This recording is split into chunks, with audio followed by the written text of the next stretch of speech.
Good afternoon dear students, साध्य PSC academy के YouTube channel में आप सभी प्रतिभागियों का बहुत बहुत स्वागत है।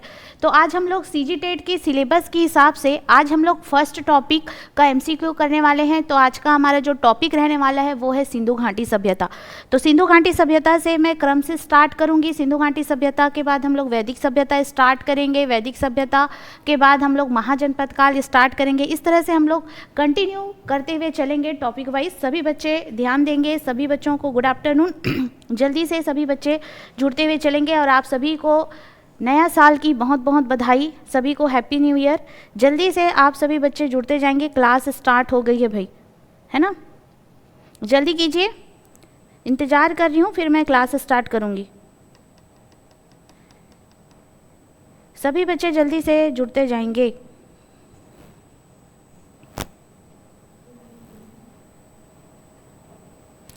और जितने लोग भी जुड़े हैं फटाफट कमेंट बॉक्स में कमेंट करते हुए चलेंगे, लाइक भी करेंगे, है ना? सभी को हैप्पी न्यू ईयर। जल्दी से कमेंट कर दीजिए, ठीक? वॉइस क्लियर है कि नहीं है एक बार कमेंट करके बता देंगे। डिम्पी गायकवाड़ जी गुड आफ्टरनून। बाकी सभी बच्चे भी जल्दी से कमेंट कर देंगे, ठीक है? चलो जल्दी कमेंट करो, फिर स्टार्ट करूँगी मैं।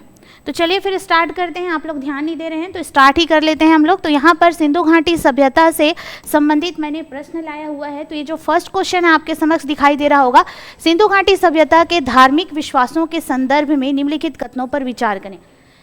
सिंधु घाटी सभ्यता के धार्मिक जीवन से संबंधित महत्वपूर्ण कथन दिए गए हैं। तो हम लोग धार्मिक जीवन से संबंधित महत्वपूर्ण कथनों के ऊपर चर्चा करते हुए चलेंगे।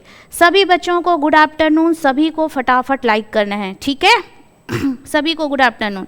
ओके, तो अब क्या करना है आप लोगों को? आंसर बताना है। ऋषि कुमार, अर्चना, संगीता, डिम्पी, सुनीता, छत्रावती, रजनी, सोनियाक, कुसुम, किरण, रजनी, कान्हा, सभी को गुड आफ्टरनून।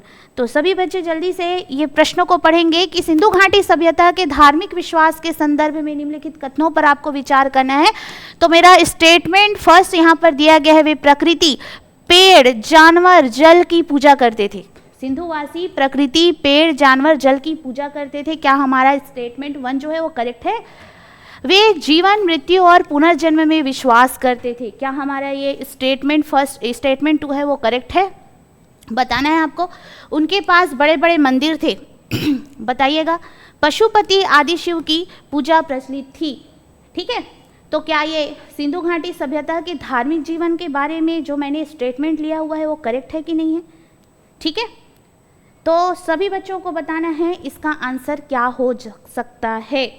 कई लोग बोल रहे हैं 1 और 4, कई लोग बोल रहे हैं बी, ठीक है? तो कौन सा सही है?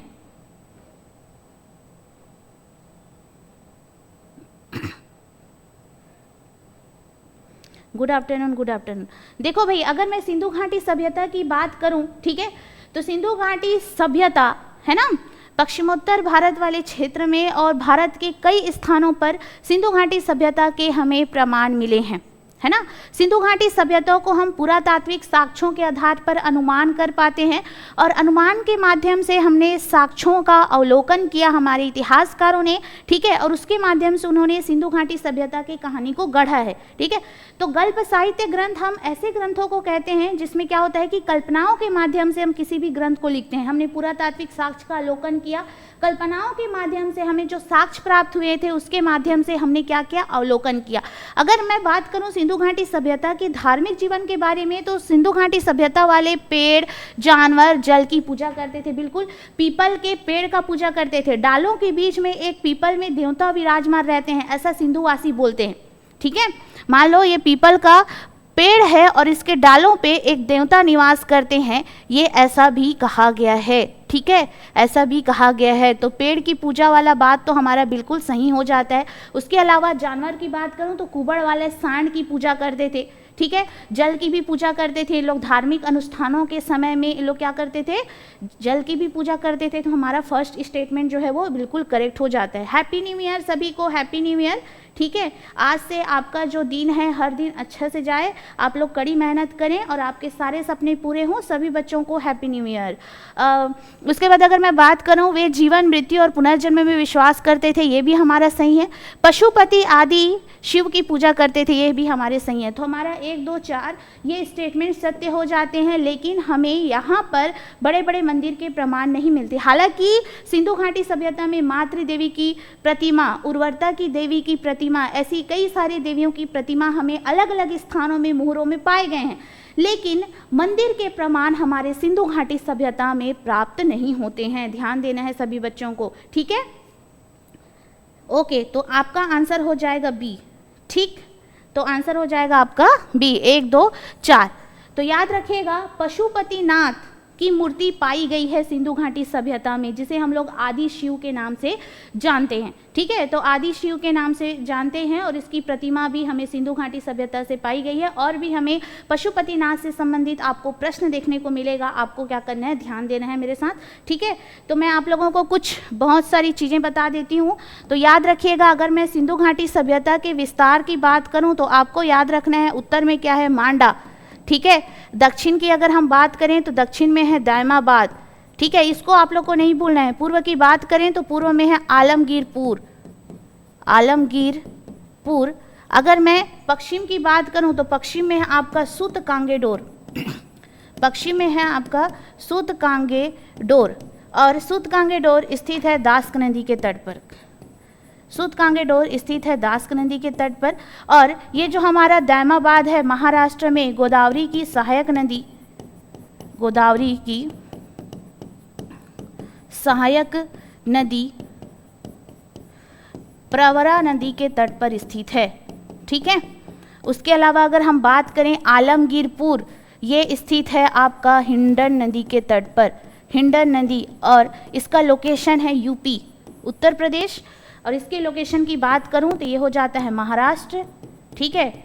और मांडा की बात करेंगे तो मांडा है आपका जम्मू कश्मीर में, जम्मू एंड कश्मीर, याद रखना है। और ये कौन सी नदी बोलेगा तो चिनाब नदी। इस तरह से सिंधु घाटी सभ्यता का विस्तार है।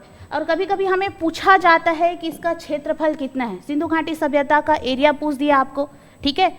तो 12,99,600 स्क्वायर किलोमीटर जो है वो सिंधु घाटी सभ्यता का क्या हो जाता है, क्षेत्रफल हो जाता है। अगर हमें पूछे कार्बन डेटिंग पद्धति के अनुसार, ठीक है, कार्बन डेटिंग पद्धति के अनुसार इसका टाइम पीरियड क्या है, तो C14 पद्धति के अनुसार सिंधु घाटी सभ्यता का टाइम पीरियड हो जाता है 2350 से 1750 BC, ठीक है। BC मतलब ईसा पूर्व, 2350 से 1750 ईसा पूर्व सिंधु घाटी सभ्यता का टाइम पीरियड होता है। तो इस तरह से सिंधु घाटी सभ्यता अलग अलग त्रिभुजाकार रूप में वो क्या थी, व्यवस्थित थी। आप देख सकते हैं उत्तर में है मांडा, दक्षिण में है दामाबाद, पश्चिम में है सूतकांगेडोर, दास्क नदी, और पूर्व में है आलमगीर, ठीक है। तो इस तरह से आपको याद रखना है। इतनी बात तो आप लोगों को पता होनी चाहिए सिंधु घाटी सभ्यता के बारे में। ओके, 12,99,600 स्क्वायर किलोमीटर ये एरिया है सिंधु घाटी सभ्यता का। चलिए फिर नेक्स्ट प्रश्न की ओर चलते हैं। तो ये है कुबड़ वाले सांड, आपको दिखाई दे रहे होंगे। कुबड़ वाले सांड विशेष पूजनीय पशु थे सिंधु घाटी सभ्यता में। नेक्स्ट प्रश्न, पशुपति की मुहर के संबंध में निम्नलिखित में से कौन सा एक कथन सही नहीं है। जॉन मार्शल ने इसे प्रोटो शिव कहा था। यह हड़प्पा सभ्यता के धार्मिक विश्वासों में जानवरों के महत्व को दर्शाती है। यह मुहर सिंधु नदी के किनारे किसी स्थल से प्राप्त हुई थी।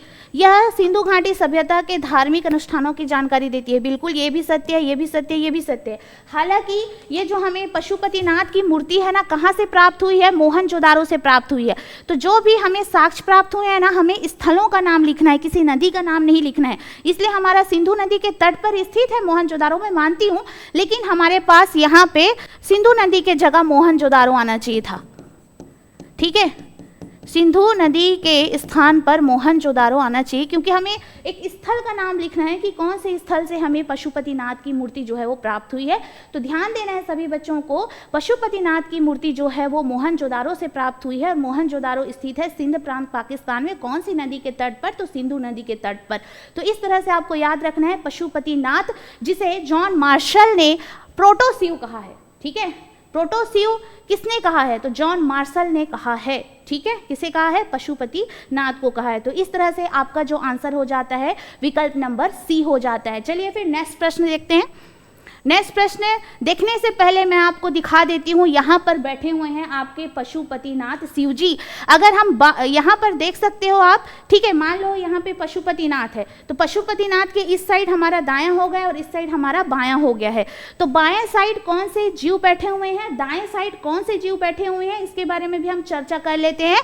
तो अगर हम दाईं ओर की बात करें, ठीक है, तो एक हाथी और आपको दिखाई देगा एक बाघ। चूंकि ये जो तस्वीर है आपको नेट में भी स्पष्ट देखने को नहीं मिलती है, तो मैं आपको बता देती हूँ।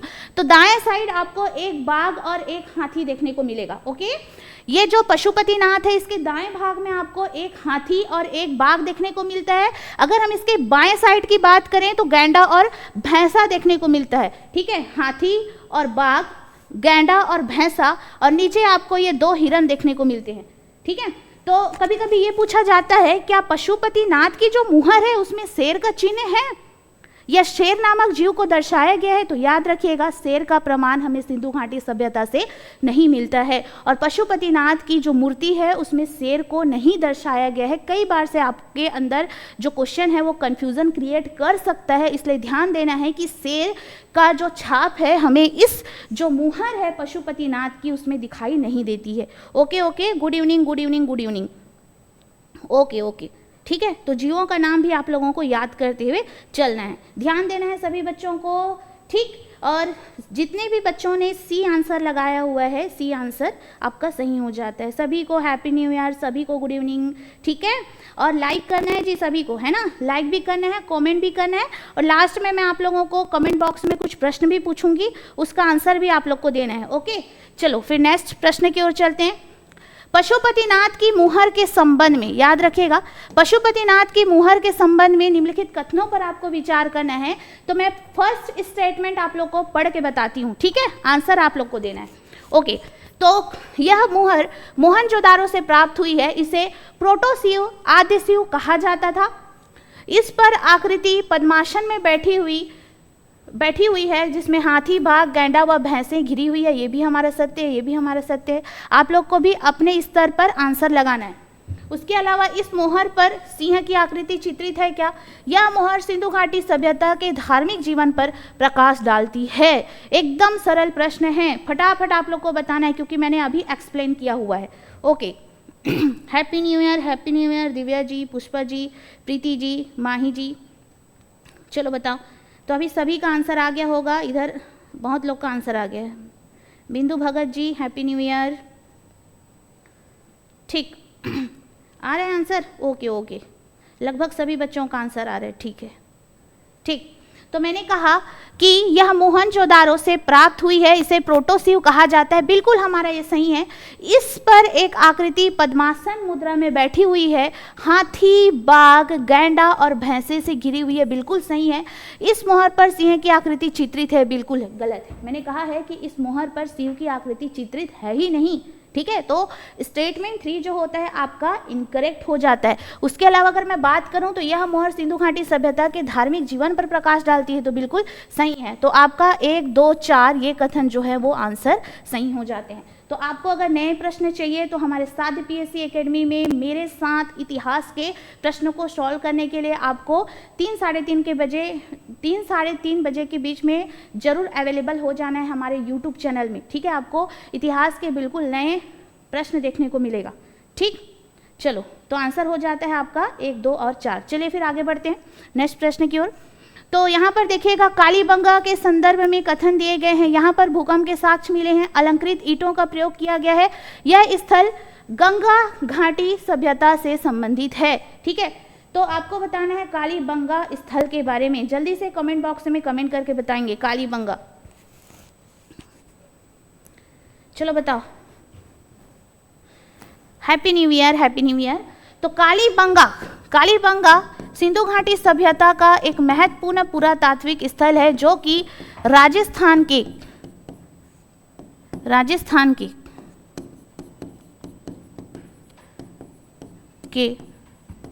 हनुमानगढ़ जिला में स्थित है। हनुमानगढ़ जिले में स्थित है। याद रखिएगा ये कहाँ पर स्थित है? हाँ?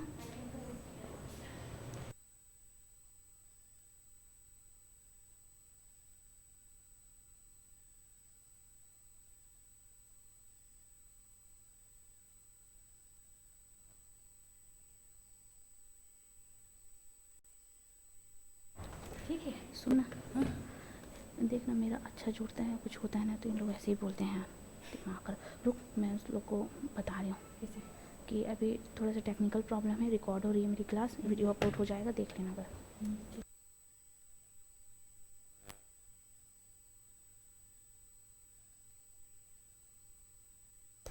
सभी बच्चे ध्यान देंगे, किसी कारणवश मेरी क्लास जो है अभी बंद की जा रही है, तो ये जो अभी जो क्लास ले रही हूँ ना उसको रिकॉर्ड करके हमारे वीडियो वाले सेक्शन में अपलोड कर दिया जाएगा। आप सभी बच्चों से रिक्वेस्ट है कि प्लीज़ वीडियो वाले सेक्शन में जाके आप लोग देख लीजिएगा, ठीक है। अभी मेरी क्लास रिकॉर्ड होगी, शाम को ना प्रीमियम में चला दिया जाएगा, ठीक है। तो ध्यान देंगे सभी बच्चे, ठीक।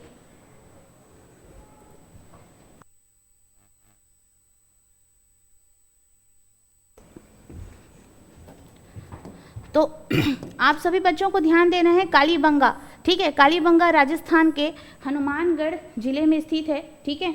और इसके उत्खननकर्ता का नाम है बीबी लाल एवं B.K. थापर, ठीक। इसका नाम तो आपने याद रखा, साथ ही साथ आपको अमलानंद घोष का नाम भी याद रखना है। अमलानंद घोष का नाम भी याद रखना है, अमलानंद घोष का नाम भी याद रखना है। और आपके यहाँ भूकंप के साक्ष्य मिले हैं, यहाँ पे अलंकृत ईंट का प्रयोग किया गया है, दोनों सत्य है, लेकिन आपका स्टेटमेंट 3 जो है वो गलत हो जाता है, तो 1 और 2 आपका आंसर जो है वो सही हो जाएगा, ठीक है। नेक्स्ट प्रश्न की ओर चलते हैं, ध्यान देना है सभी बच्चों को। नेक्स्ट प्रश्न की ओर चलते हैं। तो यहाँ पर मैं आप लोगों को कालीबंगा से क्या क्या साक्ष्य मिले हैं उसके बारे में बता देती हूँ। तो जुते हुए खेत का साक्ष्य और भूकंप के साक्ष्य, अग्नि हवन कुंड, अलंकृत ईंट, चूड़ियाँ, संभवतः एक साथ फसल बोने के साक्ष्य और लकड़ी की नाली इत्यादि सारे साक्ष्य जो हैं हमें सिंधु घाटी सभ्यता से मिला है, ठीक है। तो क्या क्या मिला है याद रखना है, भूकंप के साक्ष्य मिला है, ठीक है, जुते हुए खेत का साक्ष्य मिला है, लकड़ी की नालियाँ मिली है। तो सिंधु घाटी सभ्यता के जो कालीबंगा है वहाँ से क्या क्या सामग्रियाँ हमें प्राप्त हुई है उसको आप लोगों को ध्यान में रखना है, ठीक है, समझ में आ रहा है। तो याद रखना है, कालीबंगा के उत्खननकर्ता का नाम है अमलानंद घोष, बीबी लाल एवं B.K. थापर। राजस्थान के हनुमानगढ़ जिले में कालीबंगा की खोज की गई है और यह स्थल राजस्थान के हनुमानगढ़ जिले में ही है। साथ ही साथ आपको याद रखना है कालीबंगा कौन से नदी के तट पर स्थित है, तो कालीबंगा घग्गर नदी के तट पर स्थित है। कौन सी नदी? घग्गर नदी, ठीक है। चलिए नेक्स्ट प्रश्न की ओर चलते हैं।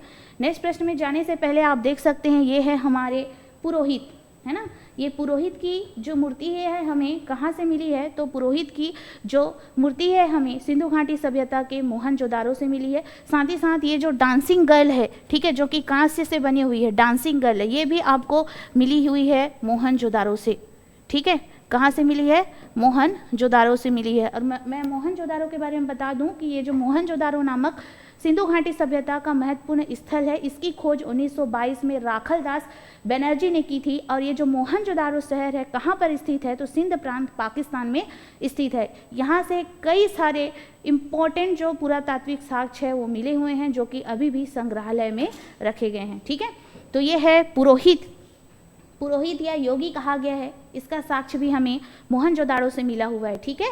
उसके अलावा अगर मैं बात करूं, ये जो डांसिंग गर्ल आपको दिखाई दे रही है जो कि कांसे से बनी हुई है, ये भी मोहनजोदारो से जो है वो मिला हुआ है, ठीक है। चलिए फिर नेक्स्ट प्रश्न की ओर चलते हैं। नेक्स्ट प्रश्न को देखने से पहले अभी मैं थोड़ी बहुत आपको इमेजेस दिखा देती हूँ सिंधु घाटी सभ्यता का। तो यहाँ पे आपको दिखाई दे रहा होगा स्नानागार, ठीक है। इस स्नानागार का यूज जो है सिंधु घाटी सभ्यता वाले धार्मिक अनुष्ठानों के लिए करते हैं। तो सभी बच्चे ध्यान देंगे, इस स्नानागार का यूज जो है सिंधु घाटी सभ्यता वाले किसके लिए करते हैं? धार्मिक अनुष्ठान के लिए करते हैं। जब भी कुछ यज्ञ हवन पूजा पाठ करवाया जाता था तो इस स्नानागार में लोग स्नान करते थे। देखो ये जो उत्तर है, उत्तर से सीढ़ियाँ बनी हुई थी इस कुंड में उतरने के लिए, और यहाँ से दक्षिण से भी सीढ़ियाँ बनी हुई थी इस कुंड में उतरने के लिए। अभी भी आप देखोगे जहाँ पर मोहनजोदारो, जहाँ पे उत्खनन किया गया है, अभी भी आपको यहाँ पर मतलब मोहनजोदारो में ये स्नानागार देखने को मिलेगा, जो कि सिंधु घाटी सभ्यता का एक भव्य स्मारक है बोल सकते हो। ठीक है, तो आर्किटेक्चर के क्षेत्र में भी सिंधु घाटी सभ्यता ने काफ़ी महारत हासिल की हुई थी। उसके अलावा अगर हम बात करें तो मोहनजोदारो का सबसे महत्वपूर्ण सार्वजनिक विशाल स्नानागार है। यह 11.88 मीटर लंबा था, 7.01 मीटर चौड़ा था और 2.43 मीटर गहरा था। इसमें उतरने के लिए उत्तर तथा दक्षिण की ओर से सीढ़ियाँ बनी हुई थी और स्नानागार फर्श पक्की ईंटों का बना था एवं इसके मध्य में स्नान कुंड स्थित था। जैसे कि मैंने बताया, ठीक है, उत्तर एवं दक्षिण से इसमें उतरने के लिए सीढ़ियाँ बनी हुई थी। ठीक है, और इसकी लेंथ कितनी थी, चौड़ाई कितनी थी और गहराई कितनी थी, इसको आप लोगों को नहीं भूलना है, रट के रखना है। क्या पता स्टेटमेंट में स्नानागार से संबंधित प्रश्न दे दे। ठीक है, तो आपको क्या करना है कि अच्छे से जो भी मैं डेटा बता रही हूँ उसको कम से कम याद करते हुए रखना है आपको। ठीक, तो याद रखना है 11.88 मीटर लंबा, 7.01 मीटर चौड़ा और 2.43 मीटर गहरा था। ठीक, चलिए फिर नेक्स्ट प्रश्न की ओर चलते हैं। अब यहाँ पे आपको दिखाई दे रहा होगा, ये वैदिक काल के मृदभांड है, वैदिक सभ्यता के मृदभांड है, मतलब मिट्टी के बर्तन या मटका भी देख सकते हो। और आपको इधर दिखाई दे रहा होगा, ये है सिंधु घाटी सभ्यता का मृदभांड। ये प्रश्न भी पूछा जाता है कि सिंधु घाटी सभ्यता में जो हमें मृदभांड प्राप्त हुए हैं वो कौन से कलर के थे। तो सिंधु घाटी सभ्यता से जो हमें मटके प्राप्त हुए हैं या मिट्टी के बर्तन प्राप्त हुए हैं या इसी को आप मृदभांड बोल सकते हो, वो लाल कलर के थे और उसके ऊपर ये ब्लैक कलर की डिज़ाइन बनाई गई थी। ठीक है, तो याद रखना है। देखो यही छोटे छोटे प्रश्न हैं जो हमें एग्जाम में फंसा देते हैं। और वैदिक सभ्यता के जो बर्तन प्राप्त हुए हैं ना मिट्टी के, वो धूसर कलर के थे। धूसर कलर मतलब ये वैदिक सभ्यता के क्या है, मिट्टी के बर्तन है। और ये सिंधु घाटी सभ्यता के मिट्टी के बर्तन है। सिंधु घाटी सभ्यता के जो मिट्टी के बर्तन है वो लाल कलर के थे और इसकी जो आकृति थी, इसमें जो डिज़ाइन बनाई गई थी वो ब्लैक कलर से बनाई गई थी। इस तरह से आपको याद रखना है। ठीक है, वैदिक सभ्यता और सिंधु घाटी सभ्यता, हाँ, सिंधु घाटी सभ्यता और वैदिक सभ्यता। ठीक है, तो ध्यान रखना है कि वैदिक सभ्यता के जो मिट्टी के बर्तन थे वो धूसर कलर के थे और सिंधु घाटी सभ्यता में जो हमें मिट्टी के बर्तन प्राप्त हुए हैं वो लाल कलर के थे और इसकी आकृति कैसी थी, ब्लैक कलर से इसे डिज़ाइन बनाया गया था। किससे बनाया गया था, ब्लैक कलर से इसे डिज़ाइनदार बनाया गया था। ध्यान देना है। चलिए फिर नेक्स्ट प्रश्न की ओर चलते हैं। तो नेक्स्ट प्रश्न देखते हैं। हड़प्पा वासी सूती एवं ऊनी वस्त्र दोनों का प्रयोग करते थे, बिल्कुल सही है। आभूषणों का प्रयोग केवल महिलाएं करती थी, गलत है ये। पुरुष भी मनके, ताबीज, कमरपट्टा आदि पहनते थे, सही है। आभूषणों के निर्माण में सोना, चांदी, तांबा, मनके आदि का प्रयोग होता था, ये भी सही है। लेकिन यहाँ पर अगर हम बात करें तो आभूषण का प्रयोग स्त्री एवं पुरुष दोनों धारण करते थे। ठीक है, आभूषण स्त्री एवं पुरुष, स्त्री एवं पुरुष, ठीक है, आभूषण स्त्री एवं पुरुष दोनों धारण करते थे। उसके अलावा अगर मैं बात करूं, ठीक है, मन का मतलब होता है मोतियों का माला।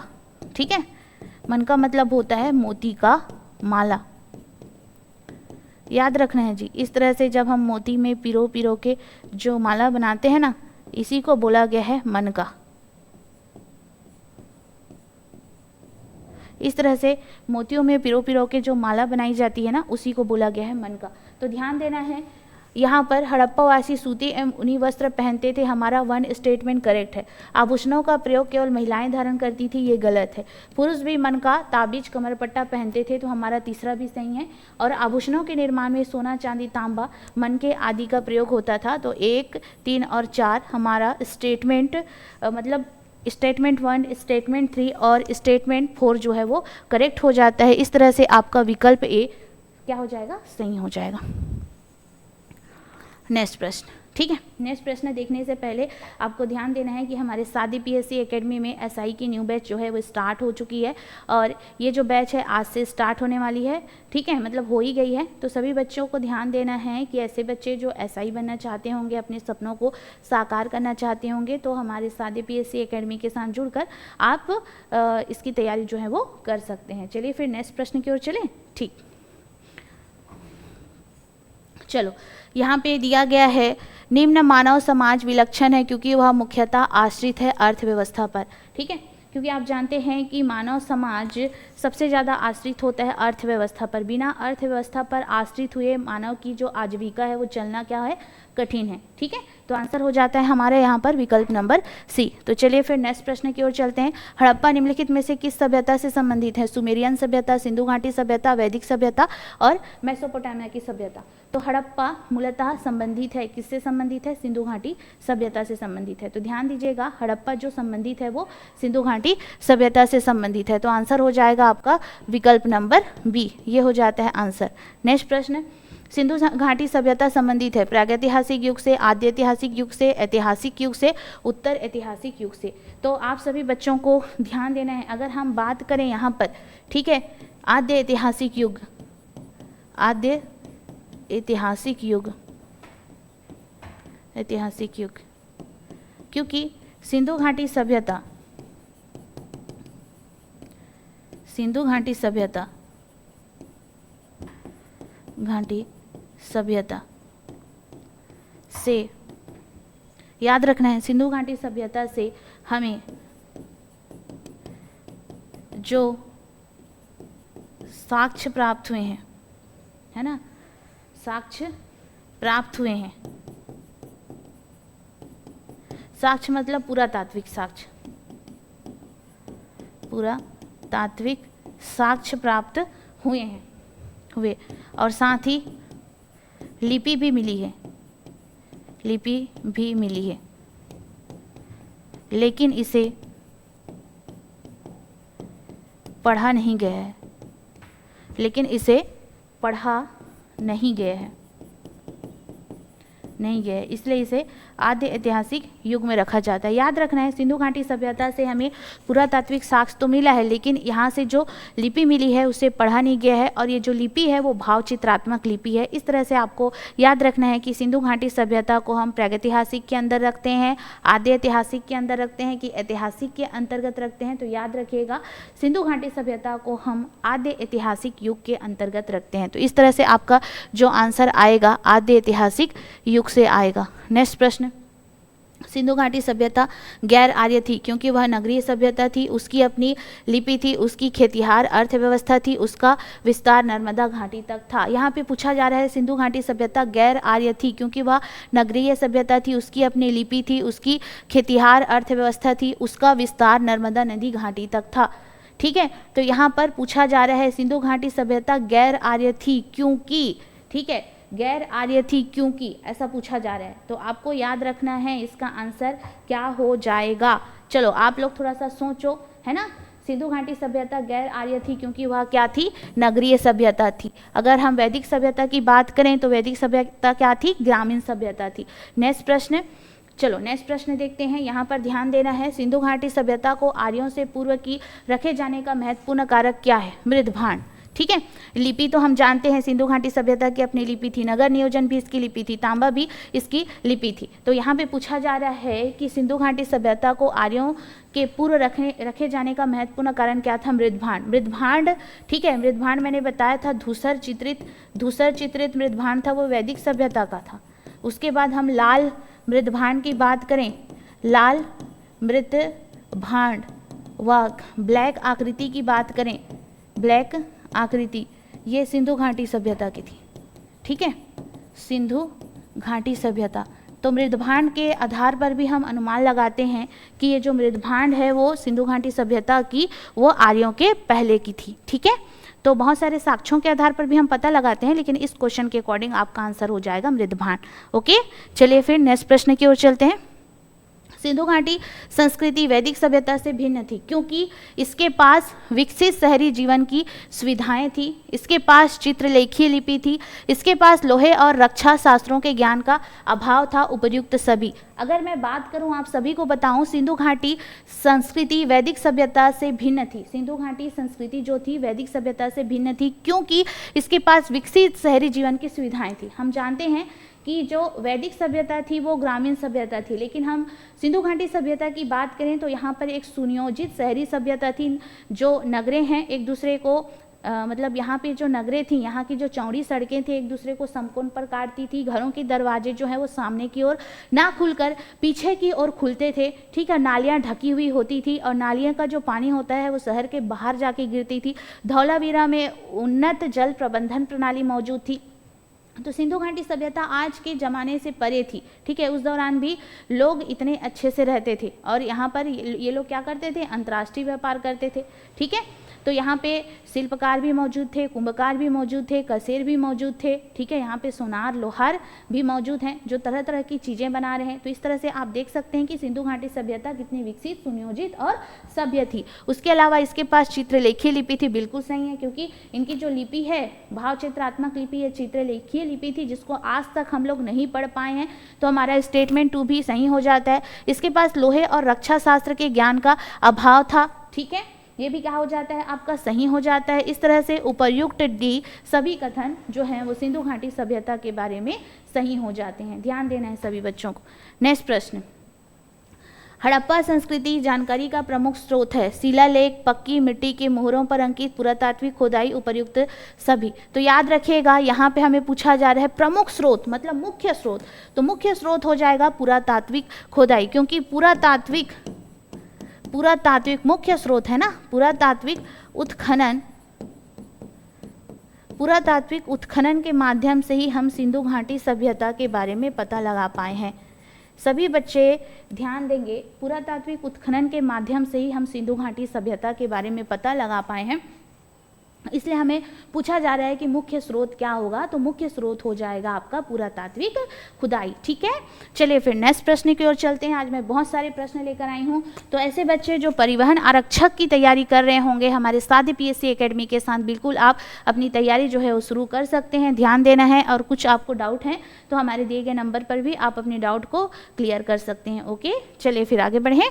नेक्स्ट प्रश्न, अब यहाँ पर सूची 1 को सूची 2 से हमें मिलाना है। तो देखते हैं कौन कौन से स्थल कहाँ कहाँ पर पाए गए हैं। तो हड़प्पा की अगर हम बात करें, हड़प्पा, ठीक है, हड़प्पा से हमें क्या मिला है, लोथल से हमें क्या मिला है। तो सबसे पहले हम देखते हैं लोथल, है ना।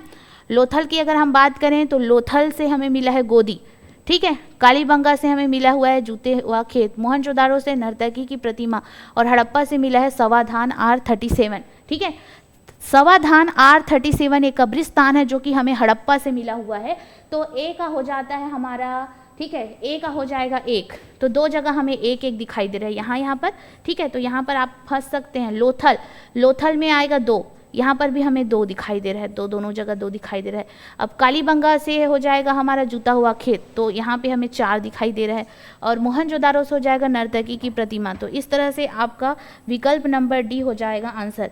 1, 2, 4, 3 ये हो जाता है आपका आंसर। तो ध्यान देना है सभी बच्चों को। हड़प्पा से कब्रिस्तान मिला है, R37 नाम का कब्रिस्तान हड़प्पा से मिला है। लोथल से मिला है गोदी, इसको आप लोग बोलेंगे गोदी बाड़ा, ठीक है। इसी को आप लोग को बोला जाता है बंदरगाह, ठीक है। और इंग्लिश में बोलते हैं हम डॉक यार्ड, इसी को इंग्लिश में बोलते हैं हम डॉक यार्ड, ठीक है। हो गया जी। उसके अलावा कालीबंगा से मिला हुआ है हमें जूता हुआ खेत, और मोहनजोदारो से मिला हुआ है डांसिंग गर्ल की मूर्ति। तो इस तरह से आपका आंसर हो जाएगा 1, 2, 4, 3, क्योंकि साक्ष्यों से रिलेटेड प्रश्न भी हमें पूछा जाता है। हड़प्पा रावी नदी के तट पर स्थित है। लोथल जो है वो भोगवा नदी के तट पर स्थित है। उसके अलावा कालीबंगा जो है वो घग्घर नदी के तट पर स्थित है। और मोहनजोदारो जो है वो सिंधु नदी के तट पर स्थित है, ठीक है। मोहनजोदारो जो है वो सिंध प्रांत पाकिस्तान में है, कालीबंगा जो है वो राजस्थान में है, लोथल जो है गुजरात में है, हड़प्पा जो है वो, ठीक है, पंजाब प्रांत पाकिस्तान में है, ठीक है, पंजाब प्रांत पाकिस्तान में है। इस तरह से आपका जो विकल्प नंबर डी होता है 1, 2, 4, 3 ये बिल्कुल क्या हो जाते हैं, सही हो जाते हैं। नेक्स्ट प्रश्न की ओर चलते हैं। सूची 1 को सूची 2 से मिलाना है। चलिए अभी यहाँ पर हम मिलाते हैं। आपका हड़प्पा हो जाएगा कौन सी नदी के किनारे, रावी नदी के किनारे, ठीक है। उसके अलावा आप देखेंगे नागार्जुन कोंडा हो जाएगा कृष्णा नदी के किनारे। नागार्जुन कोंडा जो है वो आंध्र प्रदेश में स्थित है, ठीक है। बौद्ध धर्म का महत्वपूर्ण पुरातात्विक स्थल है जो कि कृष्णा नदी के किनारे स्थित है। पैठन जो है वो कहाँ है, महाराष्ट्र में स्थित है। तो महाराष्ट्र में गोदावरी नदी के किनारे हो जाता है, ठीक है, क्योंकि अस्मक अस्मक की राजधानी क्या थी? पोटली, पोतन या पैठन। तो इस तरह से याद रखना है। एकमात्र महाजनपद जो कि दक्षिण भारत में थी उसका नाम है अस्मक। उसके अलावा अगर हम बात करें हस्तिनापुर, हस्तिनापुर गंगा नदी के तट पर स्थित थी। तो याद रखना है हड़प्पा रावी, हड़प्पा रावी अपन का दो कहाँ पर दिखाई दे रहा है? यहाँ पर, ठीक है, हस्तिनापुर गंगा तीसरा।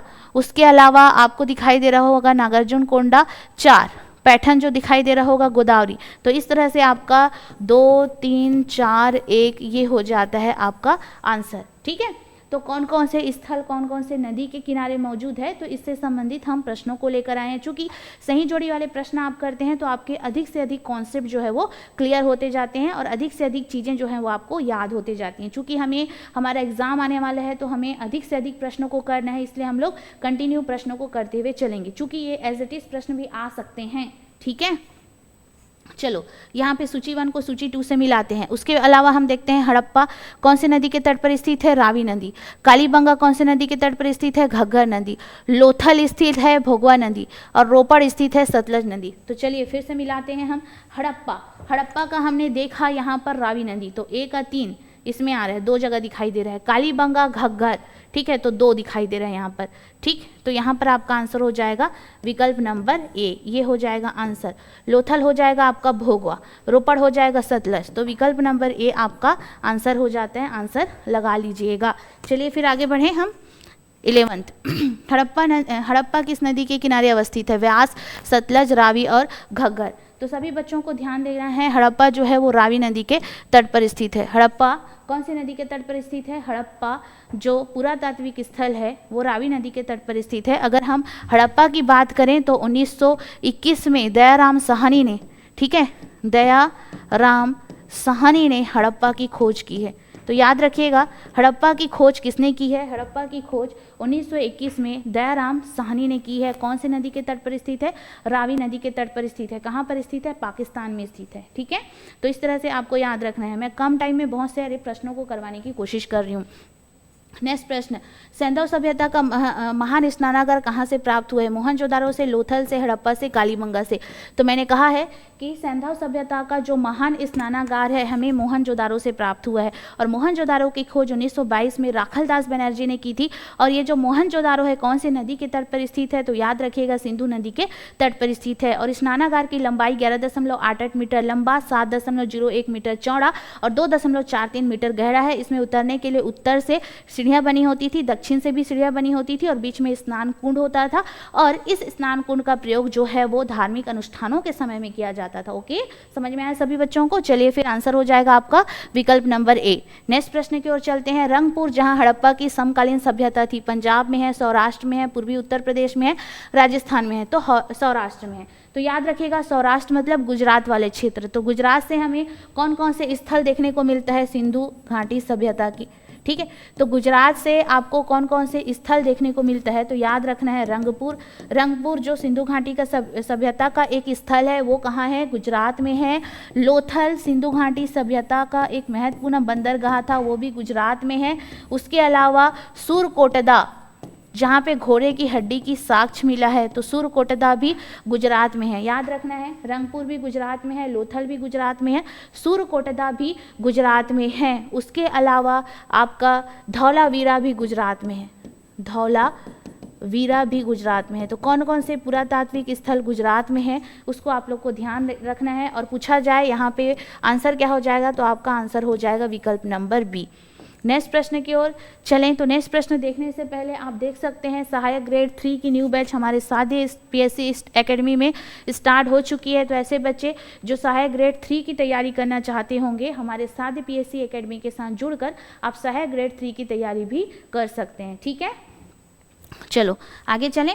दधेरी एक परवर्ती हड़प्पी पुरास्थल है, जम्मू का है, पंजाब का है, हरियाणा का है और उत्तर प्रदेश का है। तो याद रखिएगा दधेरी जो एक परवर्ती, ठीक है, स्थल है, परवर्ती हड़प्पी पुरास्थल है, ये कहाँ पर स्थित है? तो ये स्थित है पंजाब में, ठीक है। याद रखिएगा दधेरी एक परवर्ती हड़प्पी स्थल है जो कि कहाँ स्थित है? पंजाब में स्थित है। तो आंसर हो जाएगा आपका विकल्प नंबर बी। नेक्स्ट प्रश्न की ओर चलते हैं। सिंधु सभ्यता का कौन सा स्थान भारत में स्थित है? हड़प्पा, लोथल, मोहनजोदारो, इनमें से कोई नहीं। तो याद रखना है ये भी पाकिस्तान में स्थित है। हड़प्पा जो है वो पाकिस्तान में स्थित है और ये भी पाकिस्तान में स्थित है। उसके अलावा अगर हम बात करें तो लोथल जो है वो गुजरात में स्थित है, अभी जस्ट मैंने बताया था। तो कौन सा स्थान भारत में स्थित है आपको पूछा जा रहा है। तो सिंधु घाटी सभ्यता का मैंने यहाँ पे जो प्रश्न लिया हुआ है और इस क्वेश्चन के अकॉर्डिंग अगर हम देखें तो लोथल जो है वो भारत के गुजरात राज्य में स्थित है। कौन सी नदी बोलेगा तो भोगवा नदी। इस तरह से मैंने काफ़ी ज़्यादा आप लोगों का रिवीजन करवा दिया है क्योंकि लोथल कई बार से पूछा जा चुका है, ठीक है। तो लोथल जो है वो भोगवा नदी के किनारे स्थित है, ठीक है। और पूछा जाए इसकी खोज किसने की है तो 1952 से 1960 तक इसमें उत्खनन कार्य चला है। कभी कभी हमारे पुस्तकों में दिया जाता है 1954। तो याद रखिएगा लोथल की खोज किया है रंगनाथ राव ने। किसने किया है? रंगनाथ राव ने, याद रखना है। नेक्स्ट प्रश्न की ओर चलते हैं। वह हड़प्पीय नगर जिसका प्रतिनिधित्व लोथल का पुरातत्व स्थल करता है किस नदी पर स्थित है? नर्मदा, माही, भोगवा और भीमा। तो हमें लोथल के बारे में पूछा हुआ है और लोथल कौन सी नदी के तट पर स्थित है तो लोथल भी भोगवा नदी के तट पर स्थित है। तो इस तरह से आपका आंसर हो जाएगा विकल्प नंबर सी। तो भोगवा नदी के तट पर कौन सा पुरातत्व स्थल स्थित है तो भोगवा नदी के तट पर लोथल पुरातत्व स्थल जो है वो स्थित है, जहाँ कौन से राज्य में स्थित है? गुजरात राज्य में स्थित है। ओके, चलिए फिर नेक्स्ट प्रश्न की ओर। तो सिंधु घाटी सभ्यता का पतन नगर था, हड़प्पा था, लोथल था, कालीबंगा था और मोहनजोदारो था। तो पत्तन नगर मतलब बंदरगाह पूछे, पत्तन नगर पूछे, डॉकयार्ड पूछे, बंदरगाह पूछे, पत्तन नगर पूछे, डॉकयार्ड पूछे, ठीक है, और या गोदीबाड़ा पूछे तो आपका एक ही चीज़ आएगा, वो है बंदरगाह। और ये स्थित था कहाँ पर? आप देख सकते हैं लोथल में, क्योंकि हड़प्पा में तो बंदरगाह नहीं था, कालीबंगा में भी बंदरगाह नहीं था और मोहनजोदारो में भी बंदरगाह नहीं था। तो बंदरगाह कहाँ पर था? लोथल में था। चलो, तो सिंधु घाटी सभ्यता की सबसे महत्वपूर्ण विशेषता क्या थी? पक्की ईंट से बनी इमारत, प्रथम असली मेहराब, पूजा स्थल, कला और वास्तुकला, उपर्युक्त में से कोई नहीं, उपर्युक्त में से एक से अधिक, ठीक है। तो देखो, अगर हम बात करें पक्की ईंट से बनी इमारत भी थी, मेहराब मतलब कुछ नक्काशी भरी चीज़ें जो कि सिंधु घाटी सभ्यता में मौजूद थी, पूजा स्थल भी था, लेकिन मंदिर का प्रमाण नहीं हुआ था। लेकिन पूजा स्थल को हम लोग इसलिए बोल रहे हैं क्योंकि किसी न किसी भगवान के लोग क्या करते थे? पूजा करते थे, लेकिन हमें यहाँ मंदिर के प्रमाण नहीं मिले हैं, तो ये भी हमारे सही हो जाते हैं। उसके अलावा कला और वास्तुकला, तो उपर्युक्त में से एक से अधिक चीज़ें थी, ठीक है, उपर्युक्त में से एक से अधिक चीज़ें थी, इसलिए हमारा विकल्प नंबर डी जो है इसका आंसर हो जाएगा, ठीक है। चलो नेक्स्ट प्रश्न की ओर चलते हैं। निम्नलिखित में से कौन सा एक हड़प्पा का बंदरगाह है? सिकंदरिया, महास्थानगढ़, लोथल और नागपट्टनम। तो हमें फिर से यहाँ पे बंदरगाह वाले कई ज़्यादा प्रश्न आपको देखने को मिले हैं, है ना। तो टेंशन मत लो, ऐसे सिंपल प्रश्नों को हमने किया है और भी हम लोग लाएंगे प्रश्न, तो आपको टेंशन लेने की आवश्यकता नहीं है। फिर से हमें बंदरगाह वाले प्रश्नों को दे दिया है। अब आप लोग इस बंदरगाह वाले प्रश्नों को कभी गलत ही नहीं करोगे, तो आपका आंसर क्या हो सकता है? आपका आंसर हो जाएगा लोथल, ठीक है। तो आंसर हो जाएगा लोथल। नेक्स्ट, अब यहाँ पर आप देख सकते हैं मंडी उप निरीक्षक की बैच। आपकी मंडी उप निरीक्षक की बैच जो है वो 1 जनवरी 2026 से स्टार्ट होने वाली है, तो सभी बच्चे ध्यान देंगे। और अगर आपको एडमिशन लेना है तो हमारे दिए गए नंबर में कॉल करके या हमारे ऐप से भी आप कोर्स को डायरेक्ट परचेस कर सकते हैं, ठीक है। चलिए आगे बढ़ें जी। निम्न में से किस हड़प्पीय पुरास्थल से हल का टेराकोटा प्राप्त हुआ है? तो धौलावीरा से, बनावली से, कालीबंगा से या लोथल से, ठीक है। तो हड़प्पीय स्थल से हल का टेराकोटा प्राप्त हुआ है, मतलब हल के खिलौने, है ना, हल के खिलौने। तो ये प्राप्त हुआ है आपको बनावली से। कहाँ से प्राप्त हुआ है? बनावली से। बनावली कहाँ पर स्थित है? हरियाणा में स्थित है। बनावली कहाँ पर स्थित है? हरियाणा में स्थित है। तो आपको बताना है कि हरियाणा में कौन कौन से स्थल मौजूद हैं। सभी बच्चे कमेंट करके बताएंगे कि हरियाणा में कौन कौन से सिंधु घाटी सभ्यता के स्थल जो हैं वो मौजूद हैं।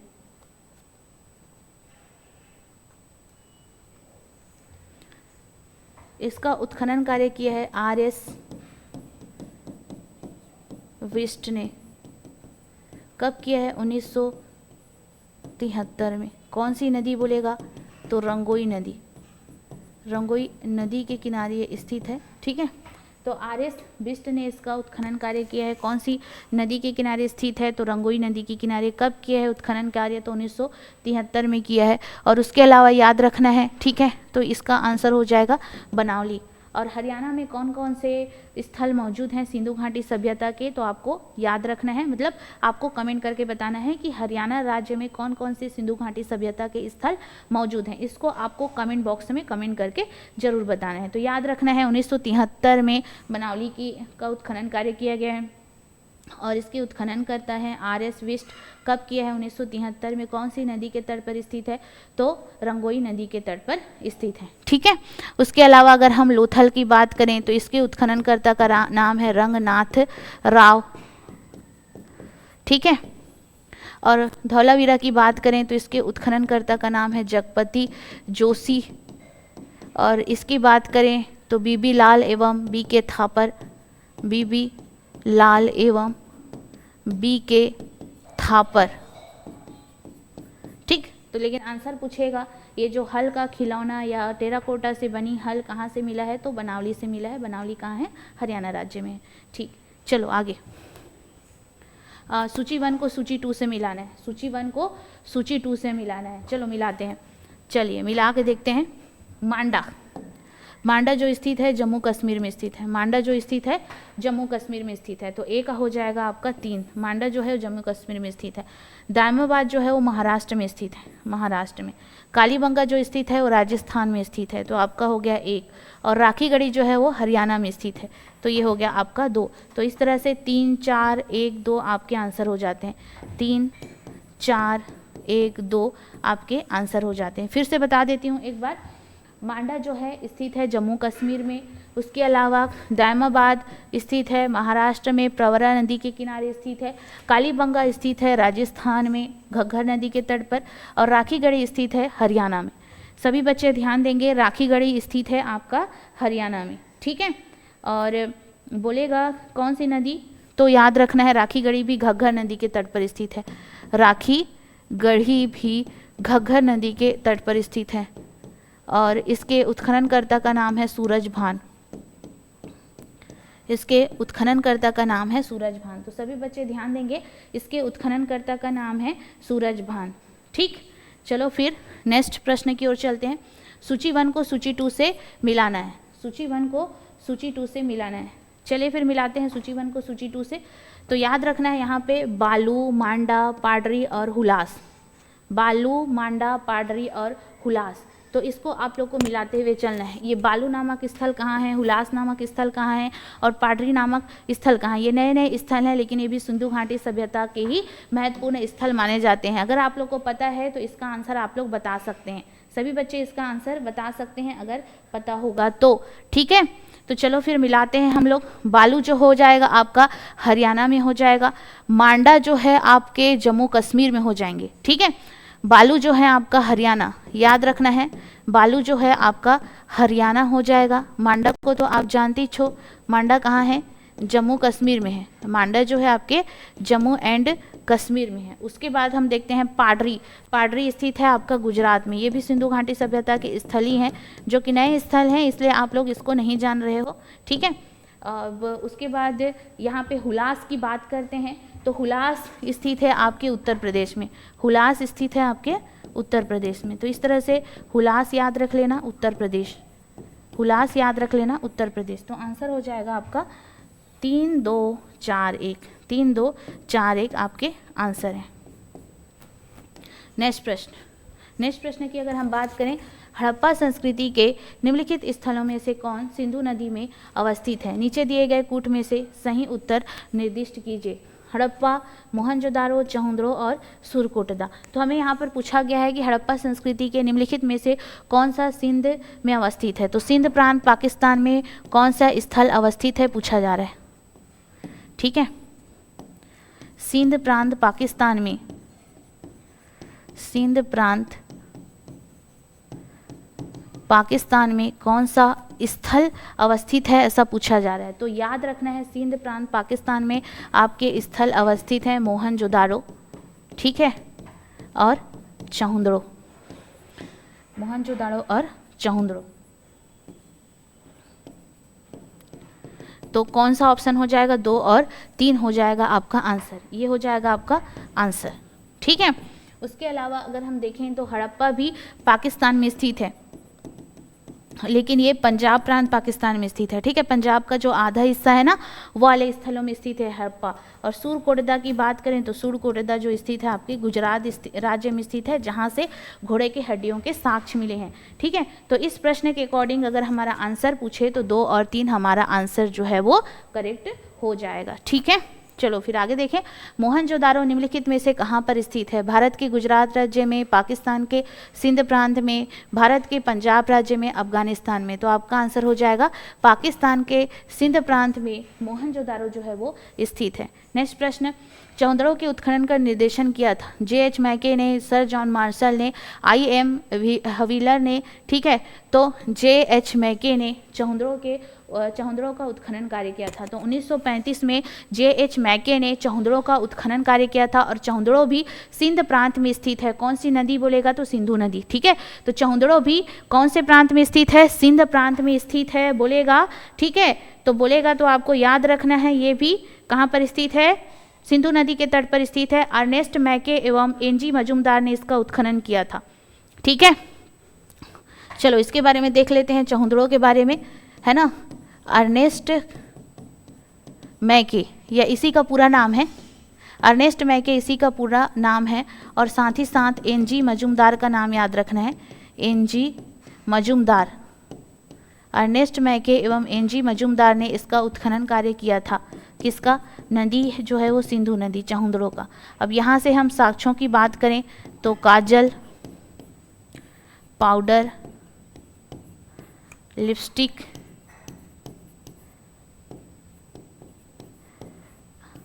कंघा, मनके इत्यादि का साक्ष्य मिला है, इत्यादि का साक्ष्य मिला है। कहाँ से मिला है? चौंदड़ों से मिला है। तो याद रखिएगा, काजल, पाउडर, लिपस्टिक, कंघा इत्यादि का साक्ष्य जो है हमें चौंदड़ों से मिला है, जो कि सिंध प्रांत पाकिस्तान में है। और इसका उत्खनन कार्य अर्नेस्ट मैके एवं N.G. मजूमदार ने किया है। ठीक है, कब किया है? 1935 ईस्वी में किया है। याद रखिएगा, 1935 ईस्वी में इसका उत्खनन कार्य जो है वो किया गया है। तो याद रखना है आप लोगों को, आंसर हो जाएगा आपका विकल्प नंबर ए। नेक्स्ट प्रश्न, सिंधु घाटी सभ्यता का कौन सा स्थान अब पाकिस्तान में है? कालीबंगा में है, हड़प्पा में है, लोथल में है, आलमगीरपुर में है। तो हमें यहाँ पर क्या पूछा जा रहा है? सिंधु घाटी सभ्यता का कौन सा स्थान अब पाकिस्तान में है? तो कालीबंगा, हड़प्पा, लोथल, आलमगीर। तो आपने देखा ये राजस्थान में है। ठीक है, उसके बाद ये जो हड़प्पा है वो पाकिस्तान में है। उसके बाद लोथल जो है वो गुजरात में है। आलमगीरपुर है वो उत्तर प्रदेश में है। आलमगीरपुर जो है वो उत्तर प्रदेश में है। तो आपका आंसर हो जाएगा हड़प्पा, ये आपका हो जाता है उत्तर। ठीक है, चलो नेक्स्ट प्रश्न की ओर चलते हैं। नेक्स्ट प्रश्न में ध्यान देना है, मूर्ति पूजा का आरंभ कब से लेकर कब तक माना जाता है? पूर्व आर्य से। आपका आंसर हो जाएगा पूर्व आर्य। पूर्व आर्य क्यों बोल रही हूँ? क्योंकि मूर्ति पूजा का प्रमाण, मूर्ति पूजा का प्रमाण हमें सैंधव सभ्यता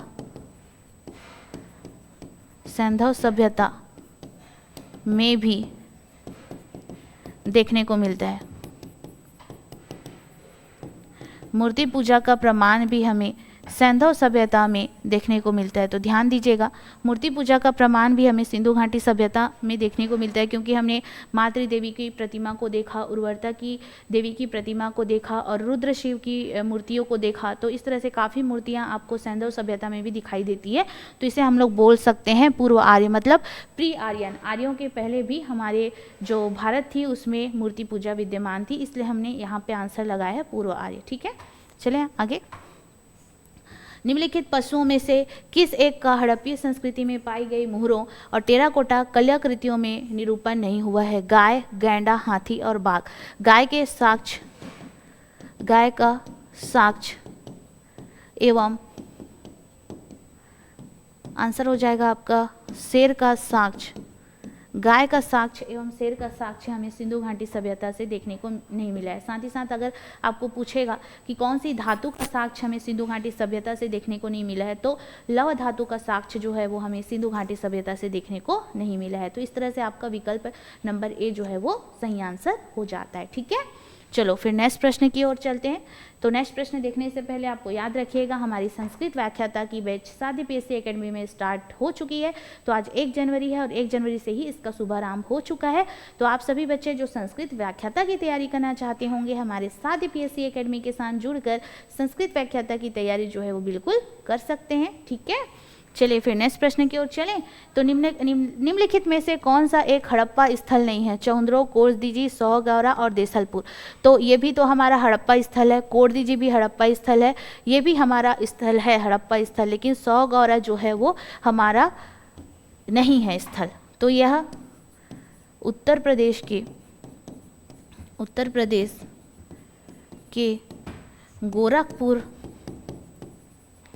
गोरखपुर जिले में राप्ती नदी के किनारे स्थित है।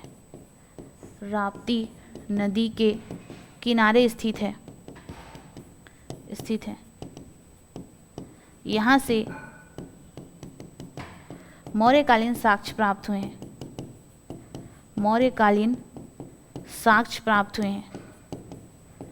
साक्ष्य प्राप्त हुए हैं। देसलपुर गुजरात राज्य में स्थित है।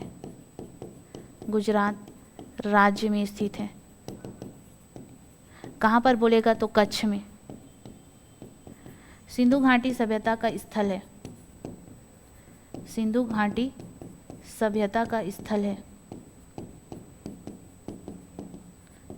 ठीक है जी, याद रखना है कि जो आपका देसलपुर है वो भी हमारा सिंधु घाटी सभ्यता का स्थल है। कोर्दीजी ये भी कहाँ है? पाकिस्तान में है। और आपका चौंद्रो है ये भी पाकिस्तान में है। ठीक है, आपका कोर्दीजी भी पाकिस्तान में है, चौंद्रो भी पाकिस्तान में है। चलिए अगले प्रश्न की ओर चलते हैं। तो अगला प्रश्न और लास्ट प्रश्न हो जाता है आपका सही 1, मतलब सूची 1 को सूची 2 से मिलाना है। तो चलिए फिर मिलाते हैं हम लोग यहाँ पर। लोथल, ठीक है, लोथल हो जाएगा आपका गोदीबाड़ा, कालीबंगा हो जाएगा जूता हुआ खेत, धौलावीरा हो जाएगा हड़प्पन लिपि के बड़े आकार के 10 चिन्हों वाला एक शिलालेख, बनावली हो जाएगा पक्की ईंटों की बनी हुई हल्की प्रतिकृति। तो इस तरह से आप देख सकते हैं ए का दो यहाँ पे 2 जगह आपको दिखाई दे रहा होगा। ठीक है, तो यहाँ पर हम देख सकते हैं ए का 2 गोदीबाड़ा, कालीबंगा जूता हुआ खेत, ये दोनों आपको सेम दिखाई दे रहा होगा। ठीक है, धौलावीरा यहाँ पे आपको दिखाई दे रहा होगा, यहाँ पे 4, यहाँ पे 3 दिखाई दे रहा है, बनावली पक्की ईंट की बनी हुई हल्की प्रतिकृति। तो आपका हो जाएगा यहाँ पर बी, विकल्प नंबर बी में दिया है 2, 1, 4 और 3। तो 2, 1, 4 और 3 आपके आंसर हो जाते हैं। वहाँ पे सबसे पहले लोथल में दिया है 2, कालीबंगा में दिया हुआ है जूता हुआ खेत, धौलावीरा में दिया है हड़प्पन लिपि के बड़े आकार के 10 चिन्हों वाला शिलालेख, बनावली हो गया पक्के ईंटों की बनी हुई हल्की प्रतिकृति। तो ये हो गया आपका अंतिम प्रश्न। ठीक है, तो आप सभी बच्चों से रिक्वेस्ट है कमेंट बॉक्स में कमेंट करके ज़रूर बताइएगा। आप लोग के लिए एक प्रश्न है कि हरियाणा से कौन कौन से सिंधु घाटी सभ्यता के स्थल पाए गए हैं, मतलब हरियाणा राज्य में सिंधु घाटी के कौन कौन से स्थल पाए गए हैं, पाकिस्तान प्रांत में कौन कौन से सिंधु घाटी सभ्यता के स्थल हैं, चौंद्रो से क्या क्या साक्ष्य मिला हुआ है। तो इसको आप लोग को कमेंट बॉक्स में कमेंट करके ज़रूर बताइएगा। सभी बच्चों को थैंक यू। और ऐसे ही आपको इतने अच्छे क्वेश्चन देखने हैं तो हमारे साधी पीएससी एकेडमी में ज़रूर बने रहिएगा। सभी बच्चों को थैंक यू और अगेन आप सभी को हैप्पी न्यू ईयर।